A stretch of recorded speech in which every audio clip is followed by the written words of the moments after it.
এবার আওয়ামী লীগ ও ছাত্রলীগের সামনে স্পষ্ট বার্তা, নির্বাচন বাতিল, নইলে নির্বাচনে অংশগ্রহণ। এই দাবিকে কেন্দ্র করে ঢাকার ধানমন্ডিতে চরম উত্তেজনা ছড়িয়ে পড়ে। ইউনূসের অবৈধ নির্বাচন বাতিলের দাবিতে রাজপথে নামলে পুলিশ ও আওয়ামী লীগ নেতাকর্মীদের মধ্যে ত্রিমুখী সংঘর্ষে পুরো এলাকা রণক্ষেত্রে পরিণত হয়। 12 ফেব্রুয়ারির নির্বাচন কি হবে, নাকি দেশে ফিরে সব তছনছ করবেন শেখ হাসিনা? দিল্লির গোপন ছক ফাঁস। সামনে 12 ফেব্রুয়ারি নির্বাচন, অথচ দেশের আকাশে বাতাসে কিসের অশনি সংকেত? আওয়ামী লীগ ছাড়া এদেশের নির্বাচন সুষ্ঠু হবে না। আওয়ামী লীগ হচ্ছে 1971-এর চেতনার দল, বঙ্গবন্ধুর চেতনার দল, এবং আওয়ামী লীগ ছাড়া কেউ নির্বাচিত হতে পারবে না। কারণ আওয়ামী লীগের কিন্তু এখনো বিশাল একটা ভোট ব্যাংক রয়েছে। যারা মুক্তিযুদ্ধের বিরোধিতা করেছে তারা যেন এই দেশে শাসনভার কখনো গ্রহণ করতে না পারে। শেখ হাসিনা লাগাতার কথা বলছেন, রাজনৈতিক প্রোগ্রামে অংশ নিচ্ছেন। এগুলো কি আস্তে আস্তে তার দেশে আসার কোনো প্লট তৈরি করে? ডেভিল ইউনূসের তথাকথিত নির্বাচনের বাকি 12 দিন, ঠিক এমন সময় শোনা যাচ্ছে না 12 তারিখে কোনো নির্বাচন বাংলাদেশে হবে না, নির্বাচন হবে আগামী জুন মাসের 30 তারিখে। আসসালামু আলাইকুম দর্শক, রিসেন্ট আপডেট চ্যানেলের নতুন একটি গুরুত্বপূর্ণ নিউজ ভিডিও নিয়ে আপনাদের মাঝে হাজির হলাম। প্রিয় দর্শক, বাংলাদেশের বর্তমান রাজনৈতিক প্রেক্ষাপট নিয়ে ইতিমধ্যে অনেকগুলো ভিডিওর অংশবিশেষ আপনারা দেখেছেন এবং আশা করি দেখেই বুঝতে পেরেছেন আজকের ভিডিওটি কতটি গুরুত্বপূর্ণ এবং আকর্ষণীয় হতে চলেছে।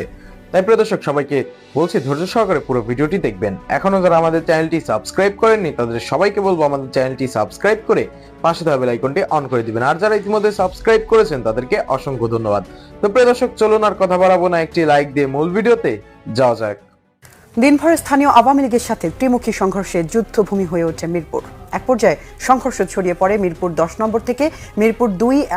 সরকার পতনের এক দফা দাবিতে বিকেল 3:30 পর্যন্ত মিরপুর 10 নম্বর ছিল আওয়ামী লীগ নেতাকর্মীদের দখলে। নেত্রীর প্রশ্নে আমাদের কোনো ছাড় নেই, আমরা রাস্তাতে আছি, আমরা রাজপথে থাকবো এবং রাজপথে মোকাবেলা করব। শেখ হাসিনাকে হত্যার মধ্য দিয়ে পুরো পাকিস্তানের পতাকা উড়াতে চায়।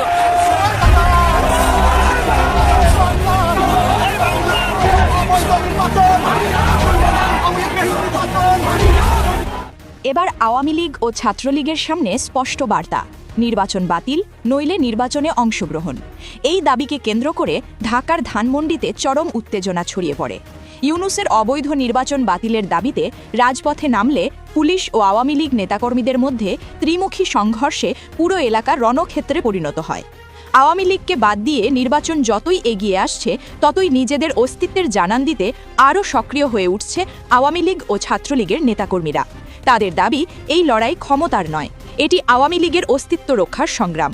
নেতাকর্মীরা বলেন, গুম, খুন কিংবা গ্রেপ্তারের ভয় দেখিয়ে আওয়ামী লীগকে কখনোই দমিয়ে রাখা যাবে না, কারণ আওয়ামী লীগ ফিনিক্স পাখির মতো, যত আঘাত আসবে ততই দ্বিগুণ শক্তি ও গতি নিয়ে ফিরে আসবে।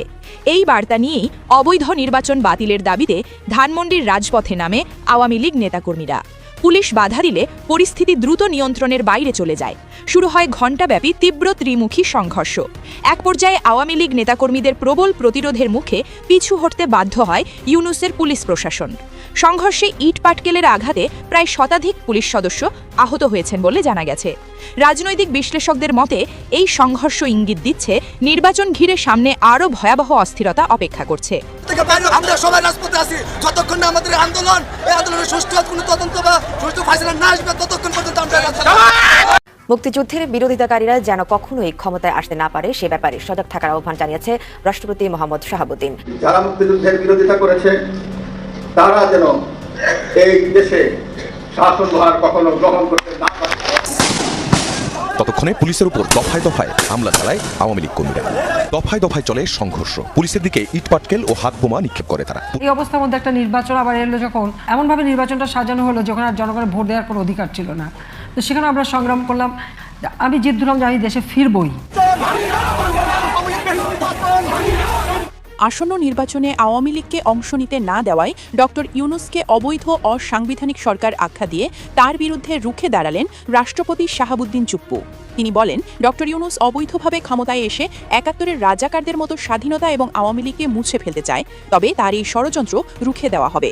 ৭১-এর ঘাতক দালালদের মতো ডক্টর ইউনূসের পদচিহ্ন এই বাংলার বুকে থাকবে না। ৭১-এর ঘাতক দালাল নির্মূল কমিটির কার্যক্রম এদেশে স্বাধীনতা বিরোধী শক্তির কোনো স্থান থাকবে না। আমি আশা করি তারা নির্মূল হবে, যেমনি তারা আমার ফাঁসি দেওয়ার সুযোগ পাবে না তেমনি তারাও পদচিহ্ন তাদের এদেশেও থাকবে না। রাষ্ট্রপতির হঠাৎ এমন আওয়ামী লীগের দায়িত্ব নেওয়াতে রাজপথে গর্জে উঠেছে আওয়ামী লীগের নেতাকর্মীরা। রাজধানী ঢাকা, চট্টগ্রাম, ময়মনসিংহ সহ দেশের সকল জেলার রাজপথ অবরোধ করে বিক্ষোভ করছে তারা।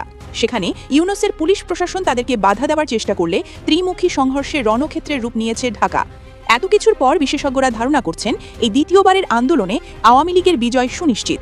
আওয়ামী লীগের মতো একটি দলকে বাইরে রেখে যে নির্বাচন হবে সেই নির্বাচনকে অবাধ, সুষ্ঠু, নিরপেক্ষ নির্বাচন বলা যাবে না। আবার একটা আন্দোলন আসতে পারে, সেই আন্দোলনের মাঝখানে আবার এই সরকার টিকে থাকতে পারবে কিনা এটা নিয়েও আমার সন্দেহ আছে। 5ই আগস্টের পরে বঙ্গবন্ধুর মোড়ল ভাঙ্গা হয়েছে, এর উপর উঠে প্রস্তাব করা হয়েছে। কিছু সমন্বয়করা দেশের যে অঘটন ঘটিয়েছে ডক্টর ইউনূস সাহেবের ভরসা। আওয়ামী লীগ ছাড়া দেশের নির্বাচন সুষ্ঠু হবে না। আওয়ামী লীগ হচ্ছে 1971-এর চেতনার দল, বঙ্গবন্ধুর চেতনার দল, এবং আওয়ামী লীগ ছাড়া কেউ নির্বাচিত হতে পারবে না। কারণ আওয়ামী লীগের কিন্তু এখনো বিশাল একটা ভোট ব্যাংক রয়েছে।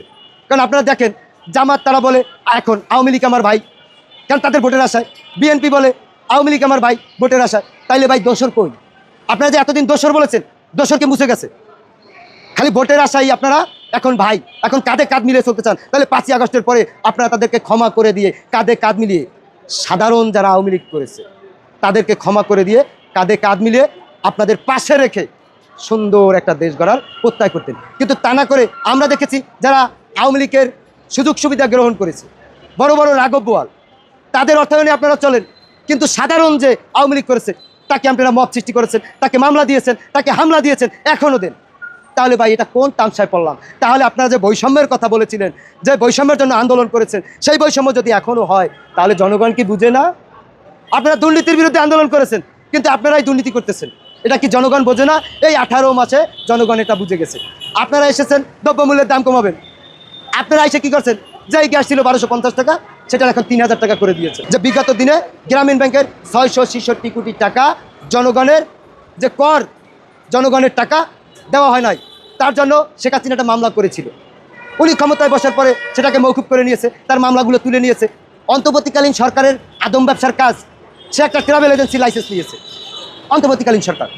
তারপরে আপনারা দেখেন এই যে সমন্বয়করা বা যারা ছাত্র ছিল, আমি সব ছাত্রকে বলবো না, ছাত্রদেরকে, কিছু ছাত্রদেরকে সামনে বিক্রি করে, জুলাইকে বিক্রি করে দিয়েছে কিছু সমন্বয়করা।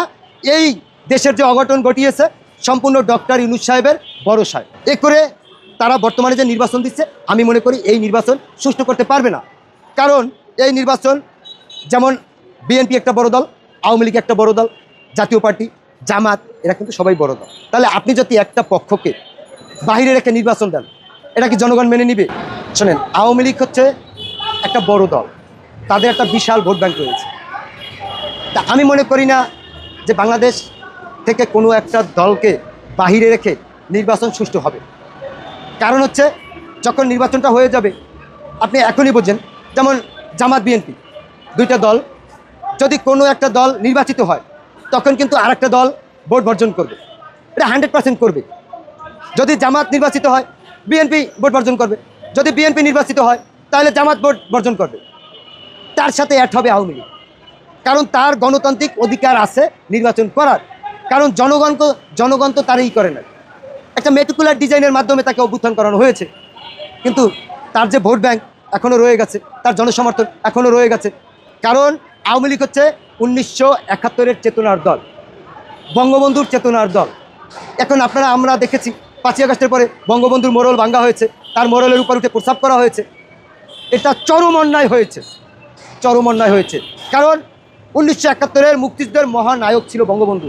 এটা শুধু হাসিনা একলা বলে নাই, দেশনেত্রী বেগম খালেদা জিয়া বলেছে, পল্লীবন্ধু এরশাদ বলেছে, জিয়াউর রহমান সাহেব বলেছে, অন্যান্য দল বলেছে, এবং জামাতের আমির শফিকুর রহমান সাহেব বলেছে, আল্লামা দেলোয়ার হোসেন সাইদি সাহেব বলেছে, স্বাধীনতার স্থপতি বঙ্গবন্ধু। এটা সবাই স্বীকার করেছে। কিন্তু 24শে জুলাইয়ের পরে কিছু নব্য রাজাকার তারা বলেছে বঙ্গবন্ধু মুক্তিযুদ্ধ করে নাই।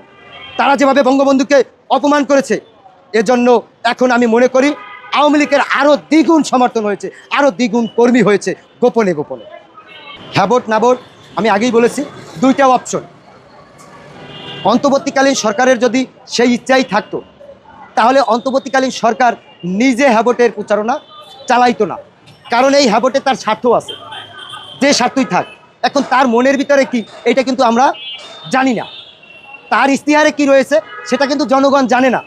এখন সেই হ্যাভোটের পক্ষে প্রচারণা চালাচ্ছে, এই জন্যই জনগণ বুঝে নিচ্ছে যে সে সংবিধান বিরোধী। কারণ আমরা দেখেছি 5ই আগস্টের পরে যেভাবে মুক্তিযুদ্ধকে যেভাবে অপমানিত করা হয়েছে, যেভাবে মুক্তিযুদ্ধের নাম মুছে দেওয়ার কথা হয়েছে, এবং আমরা দেখেছি যেভাবে পাকিস্তানের প্রচারণা চালানো হয়েছে, আমরা দেখেছি যেভাবে জিন্নার ছবি এই প্রেস ক্লাবে টাঙ্গানো হয়েছে। সেই থেকেই আমরা দেখেছি যেভাবে ধানমন্ডি 32 নম্বরকে এক এক করে 3 বার ভাঙা হয়েছে। এখানে কি অন্তর্বর্তীকালীন সরকারের মদত আছে না? যদি তাই না থাকতো তাহলে সরকার কেন কঠোর ব্যবস্থা নিল না? সেই ক্ষেত্রে কিন্তু জনগণ ধরে নিচ্ছে যে এই হ্যাবট দিলে 72 সংবিধান থাকবে না। তারা নতুন সংবিধান আইনা এই ডক্টর ইউনূস আরও ক্ষমতায় থাকতে চাচ্ছে, বা ওনার এটা নিয়ে কোনো মেটিকুলার ডিজাইন আছে, এটাই জনগণ মনে করতেছে। আওয়ামী লীগের নাম শুনলেই মনে হয়তো যে তাদের ভিতরে জ্বালা উঠে গেছে। যদি একটা রিক্সাওয়ালা, আপনি গতকালকের ঘটনা, এই প্রেস ক্লাবের সামনে একটা রিক্সাওয়ালা আওয়ামী লীগের কথা বলেছে, তাকে এখান থেকে কলার ধরে টেনে হিসেবে নিয়ে যাওয়া হয়েছে। এই মব সৃষ্টি যে করেছে 5ই আগস্টের পরে, হামলা দিয়েছে, তাহলে এখন কেন তাদের ভোট লাগবে? কারণ তারা বুঝে গেছে যে আওয়ামী লীগ ছাড়া এদেশের নির্বাচন সুষ্ঠু হবে না, এবং আওয়ামী লীগ ছাড়া কেউ নির্বাচিত হতে পারবে না। আওয়ামী লীগের ভোট জামাতেরও লাগবে, বিএনপিরও লাগবে, এনসিপিরও লাগবে, অন্যান্য দলের সবার লাগবে। আমরা এখন শুনি যে আওয়ামী লীগের সকল মামলা তুলে নেবে। আমরা জামাতকেও বলতে শুনি, বিএনপিকেও বলতে শুনি, এনসিপিকেও বলতে শুনি। তাইলে ভাই আপনারা 5ই আগস্টের পরে কেন বলেন নাই যে যারা সাধারণ আওয়ামী লীগ করেছে, যারা দুর্নীতি করে নাই, যারা খারাপ বা ক্ষমতার অপব্যবহার করে নাই, তাদেরকে আমরা সাধারণ ক্ষমা করে দিলাম, আপনারা আমাদের সাথে থেকে আমাদের কাঁধে কাঁধ মিলিয়ে চলেন। সেইটা না করে আমি দেখেছি জমি নিয়ে একজনের সাথে গ্যাঞ্জাম আছে, তাকে এই আওয়ামী লীগের তকমা দিয়ে মামলা দেওয়া হয়েছে, কাউকে হত্যা করা হয়েছে, কাউকে পিটিয়ে হাত পাও ভেঙে দেওয়া হয়েছে।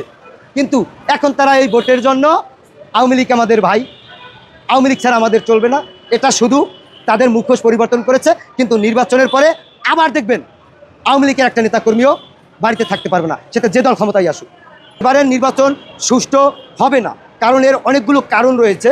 আপনারা জানেন যে অনেকগুলো থানা লুট হয়েছে, সেখানে অনেক অস্ত্র লুট হয়েছে, সেই অস্ত্রগুলো এখনও উদ্ধার হয় নাই।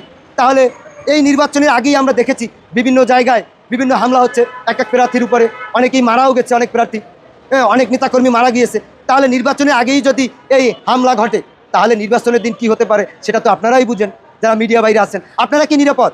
আপনারা তো এই মিডিয়া বাইরেও তো নিরাপদ না, কারণ এই সন্ত্রাসীরা তাদের কাছে যে অস্ত্র আছে, পুলিশের যদি সেই সন্ত্রাসীদের প্রতিহত করতে হয়, তাহলে উপরের কমান্ডে তাদের উপরে গুলি করতে হবে। ডেভিল ইনুসের তথাকথিত নির্বাচনের বাকি 12 দিন, ঠিক এমন সময় শোনা যাচ্ছে না 12 তারিখে কোনো নির্বাচন বাংলাদেশে হবে না, নির্বাচন হবে আগামী জুন মাসের 30 তারিখে। দেখেন 12 দিন আগে এমন সময়, আমি যদিও সেই 2025 সালের মার্চ মাস থেকে ফেব্রুয়ারির শেষ নাগাদ থেকে অনেক ভিডিও আমার ব্যক্তিগত ফেসবুক ওয়ালে আছে, সেখানে বলে আসছি তত্ত্বাবধায়ক আপকামিং, আসতেছে তত্ত্বাবধায়ক, ডেভিল ইনুস গোয়িং, এমন অনেক ভিডিও আমি আপনাদের মাঝে দিছি। দেখুন, সরকারি কর্মচারীদের 5 বছরের শাস্তি হওয়ার সম্ভাবনা রয়েছে, এবং নির্বাচন বন্ধ হতে চলছে, এটা রানিং অন দা ওয়ে আছে। সেই সাথে বিএনপিও দেউলিয়া হওয়ার পথে। ঠিক, বিএনপিও যে এর আগে বেশ কয়েকবার ডেভিল ইনুসের ফাঁদে পা দিয়েছে, কিন্তু যেহেতু তারা বারবার দিয়েছে, সুতরাং তাদেরকে সেটা যে তারা ভুল করছে না, তারা ভুল করে নাই, তারা অপরাধ করছে, তারা ক্রাইম করেছে, এবং এর জন্য দেশ ধ্বংসের জন্য স্বাধীনতা বিরোধীদের সাথে এবং ডেভিল ইনুসকে নীরব সমর্থনের মাধ্যমে তারা যে অপরাধের কাঠগড়ায় তাদেরকে দাঁড়াতে হবে। আর এখন শেষ বাতা বাঁচতে হলে ডেভিল ইনুসকে বিদায় করে তত্ত্বাবধায়ক সরকারের অধীনে নির্বাচন অনুষ্ঠিত হওয়ার বিষয় তাদেরকেও একমত আসতে হবে, এছাড়া কোনো উপায় নেই। সংবিধান অনুযায়ী ডেভিল ইনুস সম্পূর্ণভাবে অবৈধ, সুতরাং একজন অবৈধ দখলদার সরকারের অধীনে নির্বাচনে যা আসবে, যা কিছু হবে, সবকিছু অবৈধ হিসেবে গণ্য হবে। এটাই তো ল, এটাই তো আইন, এটাই তো নিয়ম, নাকি এর বাইরে তার অন্য কোনো কিছু না। সুতরাং আমরা এতটুকু বলতে পারি, দেখুন যে আন্তর্জাতিক মিডিয়া সহ তারাই বলতেছেন বিভিন্ন গোয়েন্দা সূত্রের মাধ্যমে। এখন কোন গোয়েন্দা সূত্র এত সত্তর বলা যাচ্ছে না, বা বলতে চাইতেছিও না সঙ্গত কারণে, কিন্তু খুব শীঘ্রই বলতে পারেন যে সরকারি কর্মচারীদের 5 বছরের শাস্তি কেন হবে। এই কারণে 5 বছর শাস্তি হবে, সরকারি কর্মচারীরা কখনো কোনো ভোটে কোনো নির্দিষ্ট কোনো প্রতীকে নির্দিষ্ট কোনো বিষয় ভোট দিতে হবে, সরকারি টাকা খরচা করে তারা এটা করতে পারে না। এরই মধ্যে গণভোটের জন্য হ্যাঁ ভোট দিতে হবে, 124 কোটি টাকা সরকার খরচ করেছে এই প্রচারণায়। কেন? এই টাকাটা কি ওদের বাপদাদার? ওদের বাপদাদার জমি বিক্রি করে এই অর্থ এখানে জমা দেওয়া, নাকি আমার আপনার ট্যাক্সে? দেখুন, আপনি তো দেবেন না ভোট, তাহলে আপনি না ভোট দিলে তারা হ্যাঁ ভোটের পক্ষে প্রচারণায় যে 124 কোটি টাকা খরচ করলো, আমার আপনার ট্যাক্সের টাকাই তো, আমি তো না ভোট দেবো, তাদের হ্যাঁ ভোটের পক্ষে কেন প্রচারণাগুলো? যদি হ্যাঁই তাদের বিজয় করতে হয় তাহলে তো এটা তো বলে দিলেই হয়। ভোটের দরকার কি? আপনি একদিকে আমাকে না ভোট দেওয়ার রাইট রাখতেছেন, হ্যাঁ ভোট দেওয়ার দুইটা অপশন রাখতেছেন, তাহলে আপনি না কেন রাখলেন? আপনি শুধু হ্যাঁটাই রাখতেন, শুধু হ্যাঁ এটাই বিজয় হয়ে গেছে।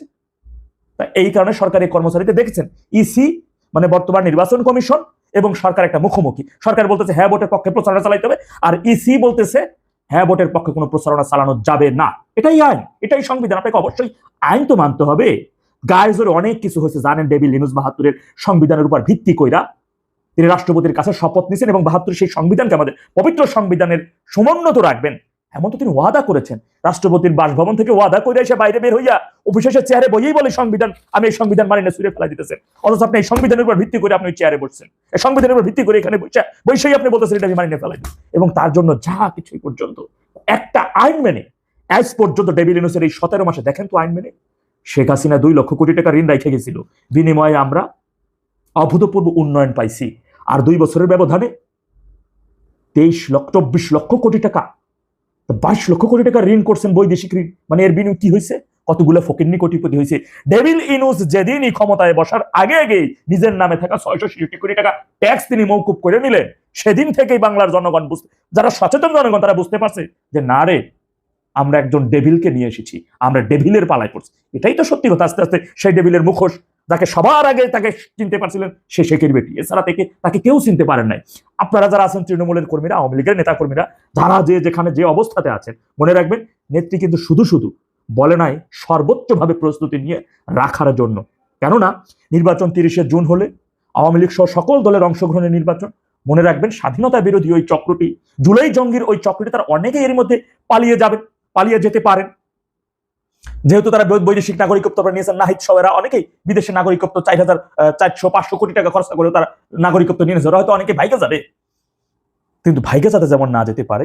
আর নির্বাচন শেষে যত সময় পর্যন্ত দল ক্ষমতায় না আসবে তত সময় পর্যন্ত এমন কিছু করা যাবে না যে দল এবং সংগঠন সম্পর্কে কোনো নেগেটিভ মেসেজ জনগণের কাছে যায়। মনে রাখবেন আওয়ামী লীগ গণমানুষের দল, আওয়ামী লীগ দেশের পাহারাদার। সুতরাং দেশের পাহারাদারকে আগে সঠিক জায়গায় স্থান তৈরি করে দিতে হবে, সিকিউরিটি গার্ডকে তার জায়গা বুঝে দিতে হবে, এরপরে সিকিউরিটি গার্ড আইন অনুযায়ী ব্যবস্থা নেবে। পরবর্তী সময় এর আগে অতি উৎসাহী হয়ে এমন কিছু করা যাবে না, জনগণের ক্ষতি হয় এমন তো কোনো কিছু করা যাবেই না। সেই জায়গাটি অবশ্যই ধরে রাখতে হবে।